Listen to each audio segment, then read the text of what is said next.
Hello friends. चलिए आज की क्लास शुरू करते हैं। आज हम लोग कौन कौन से टॉपिक देखेंगे, पहले उस पर बात कर लेते हैं। सबसे पहला टॉपिक है आपका चक्रवात। क्योंकि चक्रवात आपके एग्जाम में इसकी डिटेल में नहीं आता है, कॉन्सेप्चुअल पोर्शन नहीं आता है। हल्का सा बोल के समझा दूंगा कि कैसे बनते हैं, कितने टाइप के होते हैं। मेनली आते हैं इसके स्थानीय नाम, कि चक्रवात को स्थानीय किसी देश में क्या कहा जाता है, ऑस्ट्रेलिया में क्या कहा जाता है, अमेरिका में क्या कहा जाता है, वो सारी चीज़ें देखेंगे। फिर आती हैं स्थानीय पवनें, गर्म तथा ठंडी, जैसे लू, फोन, चिनूक, सिरोको। ये गर्म पवनें कहाँ पाई जाती हैं, क्या विशेषता है, ठीक है, इनसे क्वेश्चंस बन जाते हैं। ठंडी पवनों से आ जाता है, जैसे मिस्टर हो गई, बोरा हो गई। तो ये सारी चीज़ें हम देखेंगे वन बाई वन करके। फिर आता है अगला टॉपिक है आपका विश्व के प्रमुख घास के मैदान। तो जितने भी दुनिया भर में आपके प्रेरीज, स्टेपीज, पार्कलैंड, जितने भी घास के मैदान हैं, कहाँ है, क्या विशेषता है, इनको देखेंगे। विश्व की प्रमुख झीलों पे आ जाएंगे, कौन सी झील है सबसे बड़ी, सबसे गहरी है, तो वो सारी चीज़ें हम देखेंगे। खारे पानी की कौन सी है, मीठे पानी की कौन सी है, किस देश में पाई जाती है। फिर अगला टॉपिक रहेगा नदियों के किनारे स्थित विश्व के प्रमुख शहर। ये देखेंगे कि प्रमुख शहर कौन सी नदियों के किनारे, इससे भी क्वेश्चन बनता है। क्योंकि फैक्चुअल ज्योग्राफी आती है आपके इस एग्जाम में, पूरी फैक्चुअल ज्योग्राफी आएगी, तो यहीं से क्वेश्चंस बनते हैं आपके। कॉन्सेप्चुअल नहीं आती है कि आप बताइए चक्रवात कैसे बनते हैं, उष्णकटिबंधीय चक्रवात समुद्र की सतह पर ही क्यों बनते हैं, ये सब नहीं आते आपके यहाँ, ठीक है। फिर अगला देखेंगे विश्व के प्रमुख जलप्रपात। तो विश्व दुनिया भर के जितने भी जलप्रपात हैं मैन उनको देखेंगे, उनकी हाइट देखेंगे। हाइट पूछ लिया जाता है कि सबसे बड़ा कौन सा है, सबसे ऊंचा कौन सा है, वो देखेंगे। फिर भारत के प्रमुख जलप्रपात बहुत पूछे जाते हैं यूपी के एग्जाम्स में, वो देखेंगे। फिर विश्व के प्रमुख औद्योगिक शहर, कि कौन सा शहर किस उद्योग के लिए फेमस है ना, जैसे पिट्सबर्ग है किस लिए, डेट्रॉइट है किस लिए फेमस है। तो यहाँ से भी क्वेश्चंस बनते हैं। ये 8 टॉपिक्स आप आज के ही लेक्चर में देखोगे। इसके बाद ज्योग्राफी की 2 क्लासेज और आएंगी आपकी। एक आएगी जनगणना, जो आपकी भारत की होगी, और दूसरी आएगी यूपी की जनगणना। बहुत डिटेल में कराएंगे इसको, क्योंकि यहाँ से भी क्वेश्चंस बहुत आते हैं। इसके बाद ज्योग्राफी आपकी कंप्लीट हो जाएगी। ज्योग्राफी कंप्लीट हो जाएगी आपकी, और उसके पहले आपकी एंशिएंट कंप्लीट हो गई है। इंडियन पॉलिटी पूरी कंप्लीट हो चुकी है। हिंदी के आपको 29 पीडीएफ्स मिल चुकी हैं। जो लोग भी वीडियो की तैयारी कर रहे हैं उनके लिए बता रहे हैं अभी तक क्या क्या हो चुका है, ठीक है। इसके साथ ज्योग्राफी यहाँ कंप्लीट हो जाएगी। इकोनॉमिक्स का एक वीडियो आपका आ चुका है, जिसमें सारे कॉन्सेप्चुअल पार्ट्स वहाँ पे कंप्लीट हैं। इकोनॉमिक्स के जितने भी कॉन्सेप्ट हैं वहाँ पे बता दिए गए हैं। इकोनॉमिक्स में अब रह क्या गया है, कुछ टर्मिनोलॉजी, जैसे कि फिलिप्स कर्व क्या है। इसके बाद और थोड़ी सी महंगाई वगैरह पे, इन्फ्लेशन, डिफ्लेशन, ये ऐसे करके 20 टर्म्स हैं जिनको एक्सप्लेन करना है। जब ये टर्म एक्सप्लेन हो जाएंगे, फिर आपका बचेगा बजट, इकोनॉमिक सर्वे, स्कीम्स जो इकोनॉमिक्स से रिलेटेड हैं, और उसका कुछ करंट में जो डेटा है वो, ये सारा आपका करा दिया जाएगा। सेम यूपी का बजट वगैरह। तो इकोनॉमिक्स पे मुश्किल से 1 या 2 वीडियो लगेंगे आपके 2 आवर्स के, और इकोनॉमिक्स आपकी कंप्लीट हो जाएगी। तो ये सारी चीज़ें हम 30 या 31 तक कंप्लीट कर लेंगे। यूपी स्पेशल की भी पीडीएफ्स आपको दे दी गई हैं सारे टॉपिक पे। कम से कम यूपी स्पेशल पे 15 से ज़्यादा टॉपिक्स हैं, वो आपको प्रोवाइड करा दिए गए हैं, जो लोक नृत्य हैं, लोकगीत वगैरह हैं।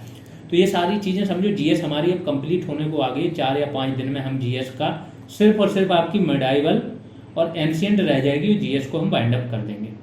फिर हमारी मेडाइवल एंशिएंट चलेगी। थोड़ा हम आगे चल के बात करेंगे कि रीजनिंग पे कहाँ फोकस करें, और जहाँ पे भी टाइम मिलेगा हिंदी के भी वो टॉपिक जो टफ है समझाने वाले हैं वहाँ पे भी आएंगे। मतलब सब चीज़ कवर कराई जाएगी आपकी। तो चलिए आज का टॉपिक शुरू करते हैं। पहला है आपका चक्रवात। चक्रवात देखते हैं क्या है।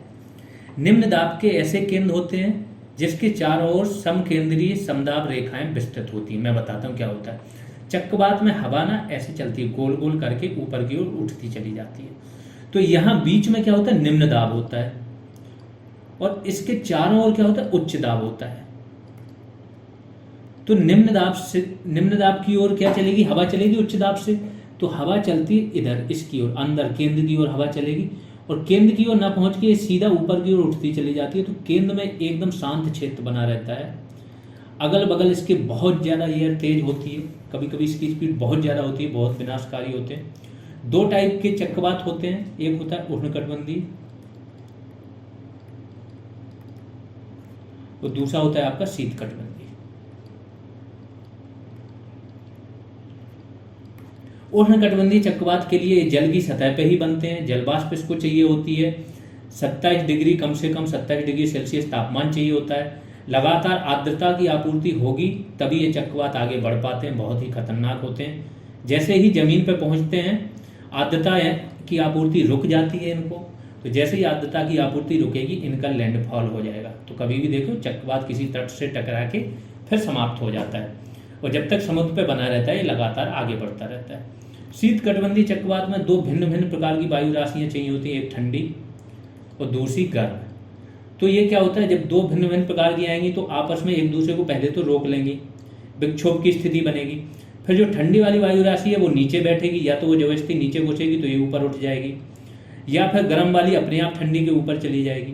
तो जो भी एक्टिव होके जाएगी वो बारिश कराएगी, इसके बाद बादलों की गरजाहट होगी, बिजली चमकेगी। तो इस प्रकार से यहाँ पे भी बारिश होगी। ये वाले चक्रवात जो मैंने बताया कि इनके लिए आपको समुद्र की सतह नहीं चाहिए होती है, तापमान भी बहुत ज़्यादा नहीं हो, क्योंकि दो भिन्न भिन्न वायु राशियाँ वो मिलेंगी, उससे बारिश होती है। तो दोनों चक्रवात देख लिए। अब देख लो इसके लिए क्या होता है कि केंद्र के बाहर की ओर वायुदाब बढ़ता जाता है, जिससे क्या होता है परिधि से केंद्र की ओर पवन प्रवाहित होने लगती है। तो केंद्र जो होता है आँख होती है, अंदर होती है चक्रवात की आँख और बाहर होती है चक्रवात की भित्ति। इसका अगर देखो तो अगर उत्तरी और दक्षिणी गोलार्ध में चले जाओ, थोड़ा और डिटेल में जाओ, तो एंटी क्लॉकवाइज जाता है, घड़ी की विपरीत दिशा में उत्तरी गोलार्ध में, और यहाँ पे क्लॉकवाइज रहती है इसकी दिशा। ये दोनों प्रकार के मैंने बता दिए आपको। मेन इससे जो क्वेश्चंस आते हैं जहाँ से वो देख लेते हैं। तो क्वेश्चंस कहाँ से बनते हैं, स्थानीय नाम से।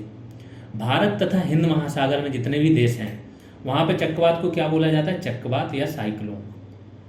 दूसरा अटलांटिक या यूएसए में क्या बोला जाता है, हरिकेन बोला जाता है मेनली। टॉर्नेडो भी यूएसए के जो तट हैं मैक्सिको वगैरह, ठीक है, यहाँ पे टॉर्नेडो भी बोलते हैं और हरिकेन भी बोलते हैं।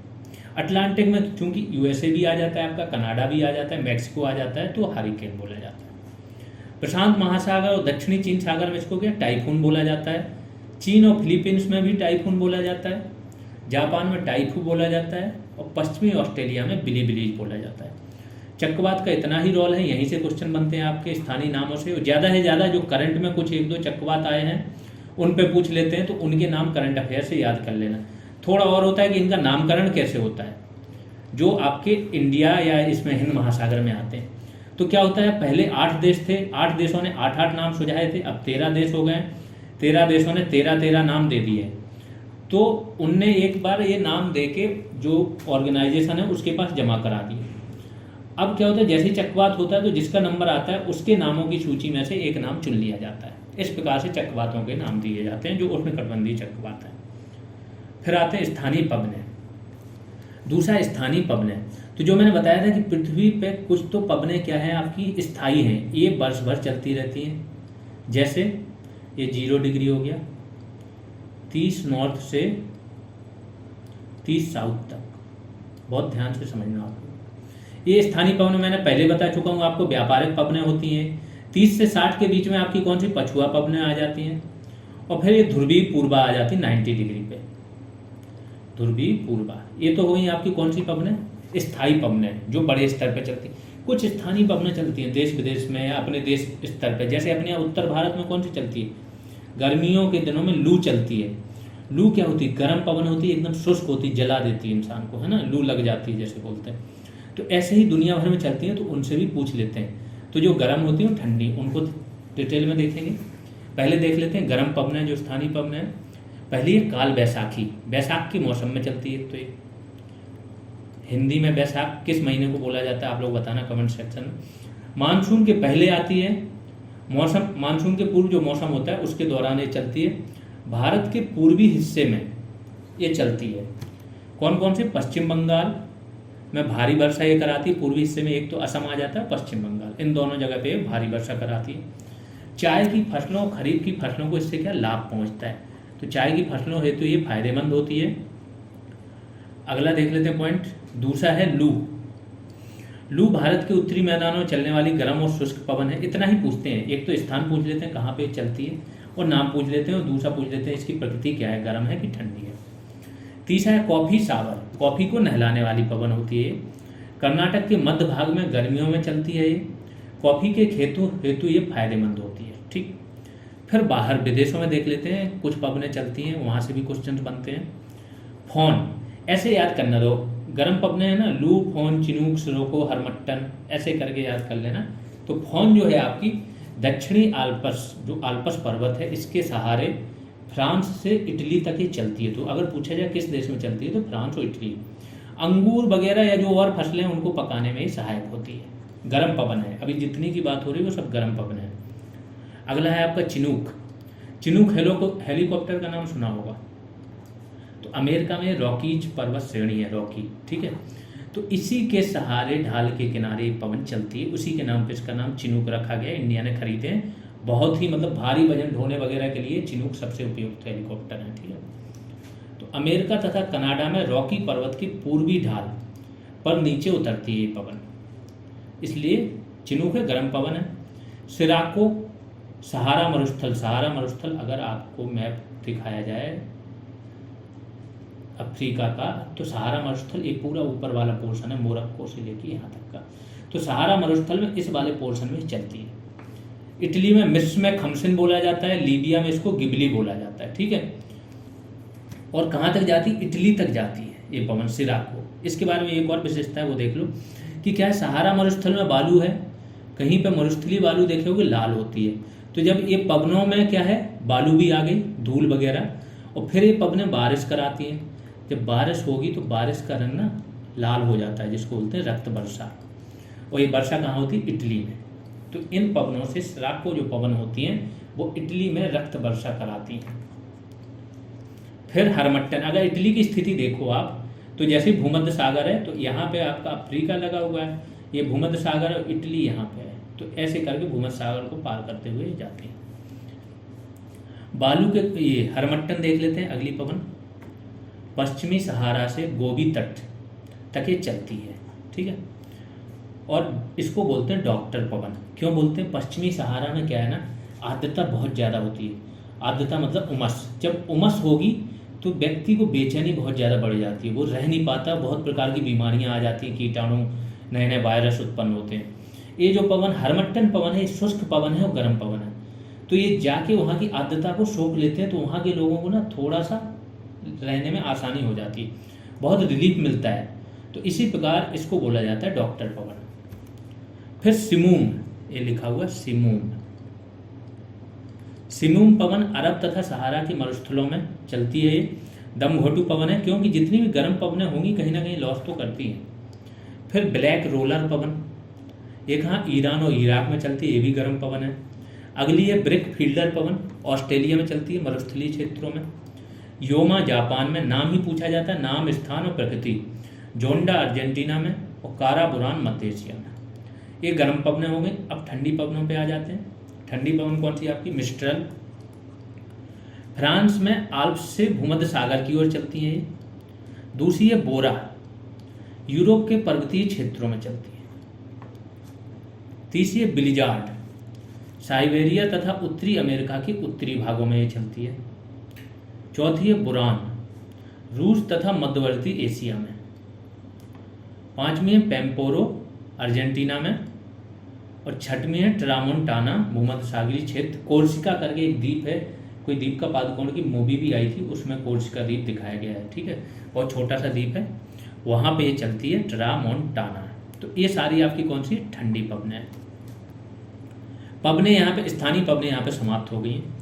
हर टॉपिक पे एकदम पिन पॉइंटेड हम काम कर रहे हैं, जहाँ से क्वेश्चंस आते हैं। अभी बहुत ज़्यादा उसकी गहराई में नहीं जा रहे हैं। वैसे इन पवनों में बहुत ज़्यादा गहराई है भी नहीं। यूपी पीसीएस और थोड़ा बहुत जाओ तो यूपीएससी लेवल तक, यहीं तक क्वेश्चन आते हैं कि प्रकृति पूछ लेते हैं, कहाँ चलती है, क्या है क्या नहीं है। थोड़ा बहुत किसी की विशेषता हो जाए, डॉक्टर पवन से रोको, वो पूछी जाती है। फिर आते हैं तीसरा, विश्व के प्रमुख घास के मैदान। सारे घास के मैदान देख लेते हैं विश्व के। पहला मैदान है सवाना। तो घास होती क्या है, पहली चीज तो ये जानो। घास वृक्ष नहीं होते हैं, वृक्ष नहीं होते हैं, लेकिन एक घास कभी कभी ना 15 से 20-20 मीटर लंबी तक होती है। अलग अलग प्रकार की घासें होती हैं, लेकिन वृक्ष में क्या होता है, एक तना होता है मोटा सा, और बहुत सारी टहनियाँ, ये सब। घास में ऐसी चीज़ें नहीं होती हैं। तो घास की परिभाषा में आती है जहाँ पे भी घास के मैदान होंगे वहाँ पे पशुपालन या डेयरी उद्योग क्या है, बहुत बड़े पैमाने पर होता है, इसको फायदा होता है। तो प्रमुख घास के मैदान सवाना कहाँ है आपका? केन्या, तंजानिया, वेनेजुएला और ब्राज़ील। जो भूमध्य रेखा है उसके आसपास के जो क्षेत्र हैं वहाँ पे सवाना मैदान या सवाना घास के मैदान आपको मिल जाएंगे। दूसरा है पंपास। तो इसमें घास के मैदानों में मेनली मैदान का नाम और देश का नाम इतना ही पूछा जाता है और कुछ नहीं पूछा जाता। पंपास है आपका अर्जेंटीना में, उरुग्वे और ब्राज़ील, यहाँ पंपास घास के मैदान पाए जाते हैं। अगर इसमें से कोई भी एक देश दिया रहेगा, अगर पूछेगा किस देश में, तो बाकी नहीं दिए रहेंगे, एक ही दिया रहेगा। स्टेपीज कहाँ है आपके? मध्य रूस में, यूरेशिया में। यूरोप और एशिया को मिला के बोला जाता है यूरेशिया। तो मेनली जो आपका पश्चिमी और पूर्वी दो प्रकार का यूरोप है। यूरोप के दो भागों में बांटा गया। तो ये वाला जो आपका स्टेपीज है ये आपका पूर्वी यूरोप में। फिर हंगरी एक आ जाता है, वहाँ पे इसको बोला जाता है घास के मैदानों को क्या? पुष्टाज घास के मैदान पाए जाते हैं वहाँ पे। और जैसे ही आप यहाँ पे अमेरिका की तरफ आ जाओगे तो यही प्रेरीज हो जाते हैं। आगे आते हैं कैंपास कहाँ पाए जाते हैं? ब्राजीलियन उच्च भूमि, मतलब ब्राज़ील में पाए जाते हैं कैंपास। फिर लानोज आपके वेनेजुएला में। सर्वाधिक अगर दुनिया में तेल के भंडार कहीं पे है तो ये है वेनेजुएला। भंडार है, उत्पादन अलग चीज़ है, भंडार अलग चीज़ है। मतलब ज़मीन के नीचे हैं बट ये उत्पादित नहीं कर पा रहे हैं क्योंकि अमेरिका ने तरह तरह के इन पे प्रतिबंध लगा रखे हैं। वेनेजुएला में इतनी ज़्यादा महंगाई है कि 1 लाख रुपए लेके जाना पड़ता है व्यक्ति को, तब जाके एक टाइम का पता चले खाना खा पाए। तो वहाँ करेंसी अभी सुधार की गई थी, 10,000 रुपये का एक नोट, ऐसे करके। ठीक है, आगे आते हैं सेलवास कहाँ है? अमेजन बेसिन में। अमेजन नदी जो है उसका जो बेसिन है जहाँ जहाँ से बहती है वहाँ सेलवास टाइप के जंगल पाए जाते हैं, घास के मैदान। ठीक। सेराडो ब्राज़ील में। बेल्ट कहाँ है? दक्षिण अफ्रीका में। कैंटरबरी कहाँ है? आपके न्यूजीलैंड। तो ये घास के मैदान देखो होते अधिकतर जगह सेम ही है, नाम अलग अलग है, स्थानीय नाम। डाउन्स ऑस्ट्रेलिया में। प्रेरी आपके उत्तरी अमेरिका जो मैंने बताया, तो उत्तरी अमेरिका में यूएसए कनाडा दोनों आ जाएंगे। पुस्टाज हंगरी में। पार्कलैंड, एक पोर्कलैंड भी है, वो ऑस्ट्रेलिया में पाया जाता है, वो इंपॉर्टेंट था नहीं। पार्कलैंड जो है आपके वो अफ्रीका में पाए जाते हैं। कंपोज आपके ब्राज़ील में और पटाना आपके कहाँ? श्रीलंका में। बुग्याल या मर्ग जो मैंने बताया था हिमालय पे, आप जैसी हाइट पे जाते हो 3000 मीटर के ऊपर तो क्या होता है? बर्फ़ पिघलती है, हल्की सी गर्मी आती है। बर्फ़ जब पिघलती है तो वहाँ घास बेहतरीन वाली जमती है। तो ये गुज्जर और बकरवाल जो समुदाय है वो अपने जानवरों को लेके ऊपर चढ़ जाते हैं, तो इन्हीं को बोला जाता है बुग्याल या मर्ग, जो घास के मैदान है। फिर अब अगला टॉपिक आ जाता है विश्व की प्रमुख झीलें। तो विश्व की प्रमुख झीलें देख लेते हैं, झीलों से जो भी क्वेश्चन पूछे जाते हैं। तो सबसे बड़ी झील कौन सी है क्षेत्रफल के हिसाब से? वो है कैस्पियन सागर। कैस्पियन सागर नाम है लेकिन झील, ठीक है, समुद्र नहीं है, चारों तरफ से घिरा हुआ है। ठीक है। दूसरा 5 देशों के साथ इस सीमा में लगती है कैस्पियन सागर की। ये यूपीएससी में क्वेश्चन आ चुका है कई बार कि कैस्पियन सागर के जिसकी सीमा लगती है वो पूछ लेते हैं, ऑप्शन में डाल देते हैं कुछ ना कुछ ऐसा। वोल्गा तथा यूराल नदी इसी में गिरती है। कैस्पियन सागर में आपकी वोल्गा नदी भी गिरती है और यूराल नदी भी गिरती है। फिर अगला है विश्व की सबसे बड़ी मीठे पानी की झील कौन सी? सुपीरियर। सबको पता है अमेरिका में 5 ग्रेट लेक्स हैं, 5 महान झीलें हैं अमेरिका में। तो एक है सुपीरियर, बाकी अभी आगे मैंने लिखा है, ये है ह्यूरॉन, ईरी, मिशिगन, ओंटारियो। यह झील पृथ्वी की सतह पर जितना भी स्वच्छ जल पाया जाता है उसका 10% तो कहाँ है? सुपीरियर में। ये आप समझ लो, जितनी भी झीलें नदियाँ सब में जल पाया जाता है उसका 10% तो सिर्फ सुपीरियर में है। तो कितनी बड़ी झील है स्वच्छ जल का।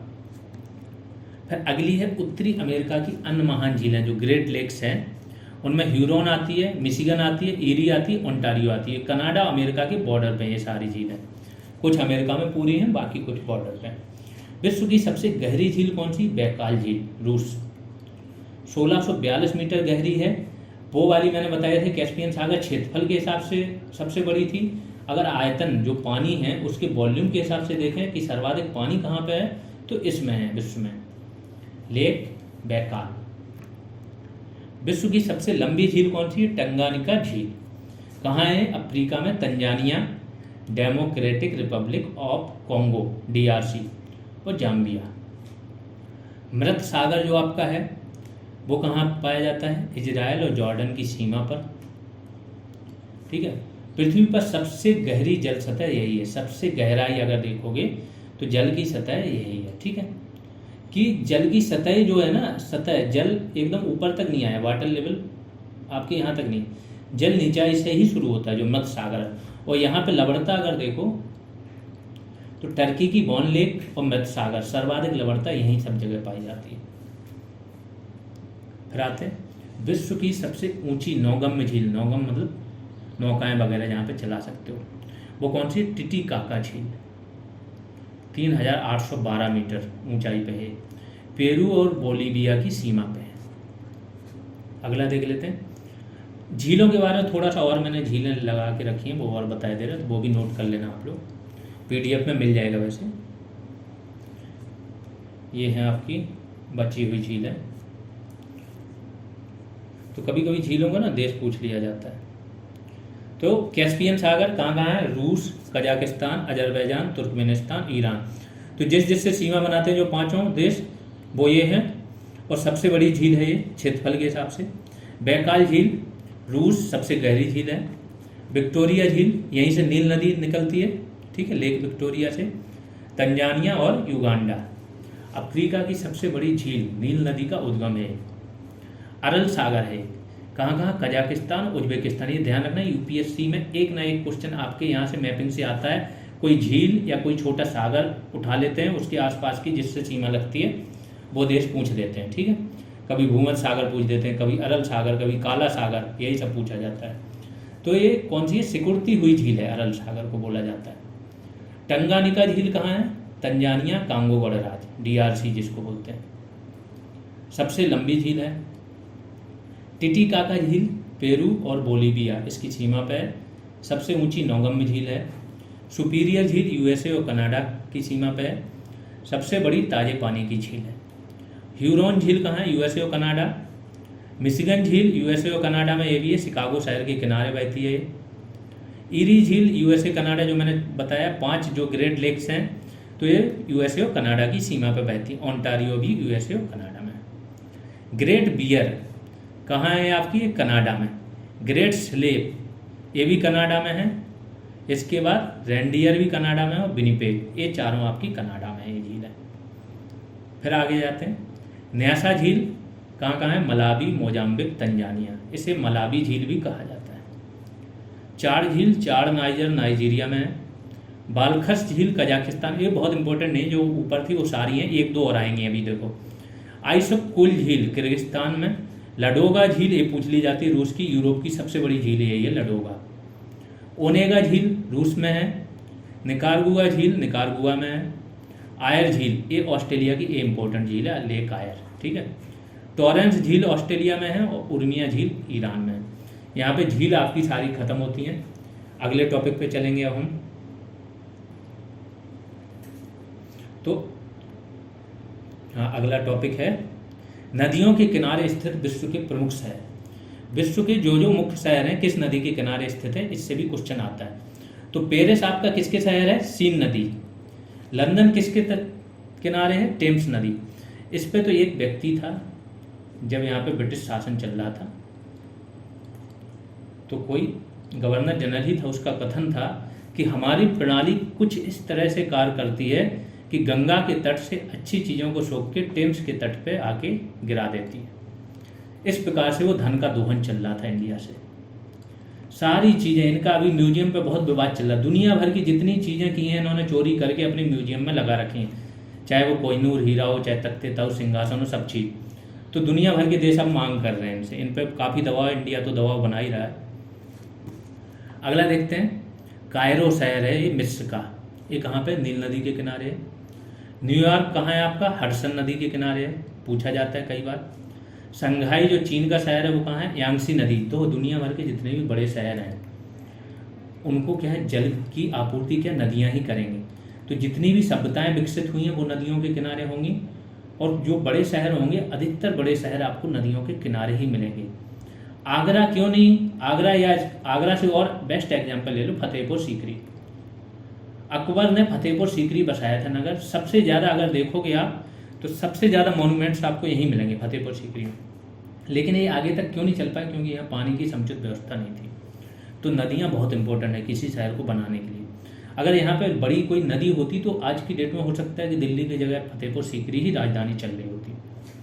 फिर देखते हैं संघाई। संघाई कहाँ है आपका? यांगसी नदी बैंकॉक थाईलैंड में है। और ये कहाँ है? चाओ फ्राया नदी। बुडापेस्ट आपका हंगरी में, डेन्यूब नदी के किनारे, कहीं कहीं दानुबे भी लिखा रहता है, ठीक है। मॉस्को कहाँ है? मोक्सवा नदी के किनारे। सिडनी आपका पारामाता रिवर या मरे डार्लिंग रिवर है वहाँ पे, तो डार्लिंग जो रिवर है उसके किनारे है। टोक्यो कहाँ है? सुमिदा रिवर करके एक है। लाहौर रावी नदी के किनारे। यहाँ पे रावी नदी के किनारे ही करतारपुर कॉरिडोर जो था आपका वो शुरू किया गया था। इसी रावी नदी के किनारे आपकी कौन सी सभ्यता विकसित हुई थी ये आप लोगों को बताना है ना। हड़प्पा का कौन सा ऐसा शहर था जो इस रावी नदी के किनारे था? वाशिंगटन डीसी पोटोमैक नदी के किनारे, पोटोमैक नदी का नाम है। बर्लिन आपका स्प्री नदी, स्प्री नदी के किनारे बर्लिन है, ये पूछा जाता है। हैम्बर्ग आपका एल्ब नदी।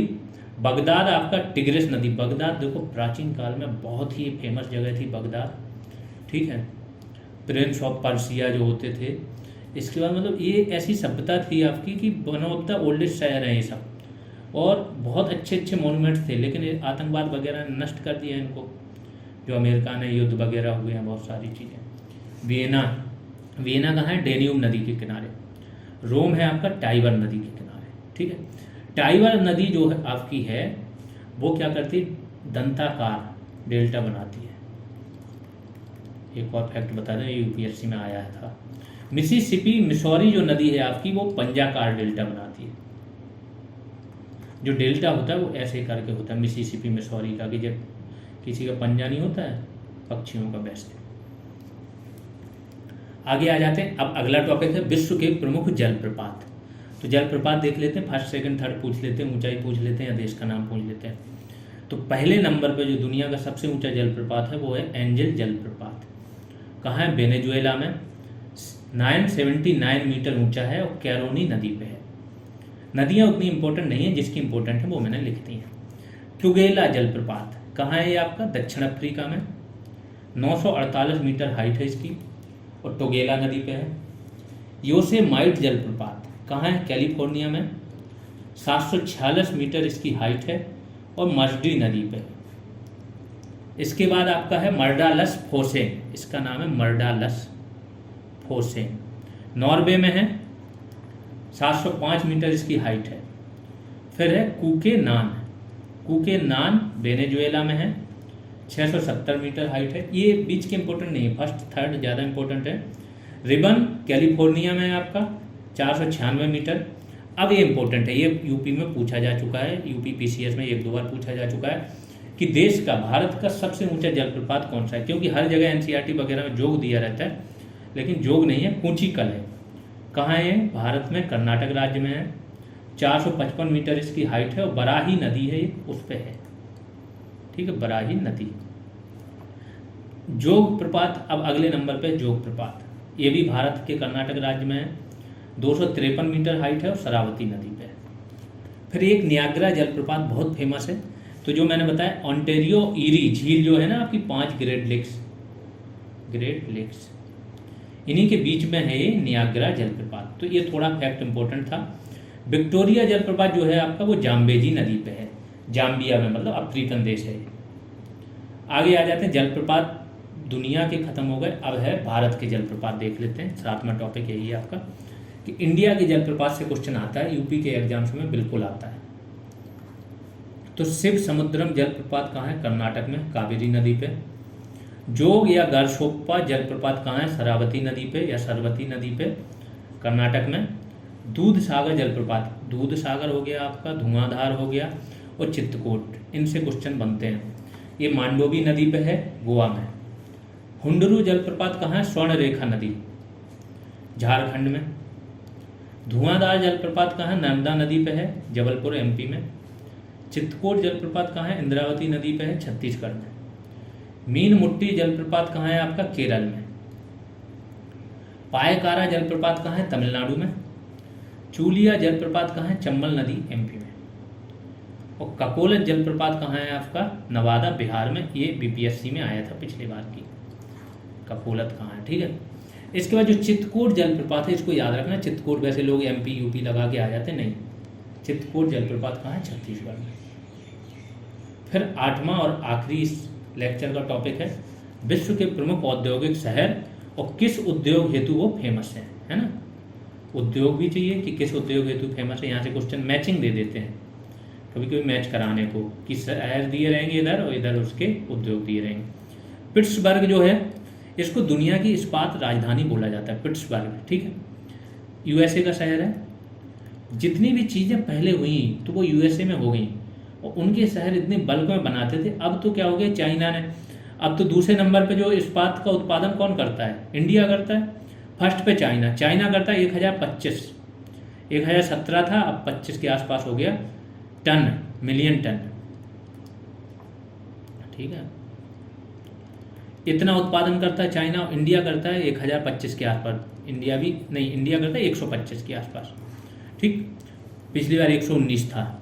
तो इंडिया और चाइना में इतना अंतर है, लेकिन इंडिया सेकंड नंबर पे, जापान को पीछे छोड़ दिया। जापान शायद 89 के आसपास है मिलियन टन के। तो अब तो अमेरिका को इन चीज़ों में, अमेरिका ने क्या किया, अब जो भारी चीज़ें थी, भारी प्रदूषण फैलाने वाली, ऊर्जा जिसमें लगता था, ये सब चीज़ें अमेरिका ने छोड़ दी। अब ये काम ये नहीं करते हैं, ये लोग करते हैं अब सॉफ्ट वर्क। जैसे आईटी इंडस्ट्री पूरा उठाए रखी है इन्होंने। जितने भी इनोवेशन होते हैं, टेक्नोलॉजी होती है, तो ये क्या करते हैं, इसमें ज़्यादा वो करते हैं। बाकी चाइना से मंगा लेते हैं इस्पात। दूसरा है आपका शेफील्ड, ब्रिटेन। एक इसलिए कैंची और छुरी के लिए फेमस है, जैसे रामपुर है यूपी में। सिएटल, वाशिंगटन, किसके लिए? वायुयान निर्माण। यहीं पे अमेजोन का हेडक्वार्टर भी है, सिएटल वाशिंगटन में। फिर वेनिस, कांच उद्योग। व्लादिवोस्टॉक में एक समिट होती है, ये पूर्वी नहीं पश्चिमी रूस में आता है, ठीक है। व्लादिवोस्टॉक करके एक शहर है, ठीक। तो जहाज निर्माण हेतु बहुत फेमस है। डेट्रॉइट आपका कहाँ है? ऑटोमोबाइल्स के लिए फेमस है। इसके बाद म्यूनिख, जर्मनी, लेंस निर्माण के लिए फेमस है। ग्लासगो में तो अभी COP26 हुआ था, आप लोग को याद होगा। कहाँ है? स्कॉटलैंड में, जहाज निर्माण के लिए। हवाना, सिगार के लिए। हॉलीवुड, पता है हॉलीवुड क्या है? फिल्म उद्योग है सबसे बड़ा दुनिया का। लॉस एंजल्स में ही हॉलीवुड है एक्चुअली। तो ये पेट्रोलियम और फिल्म के लिए फेमस है।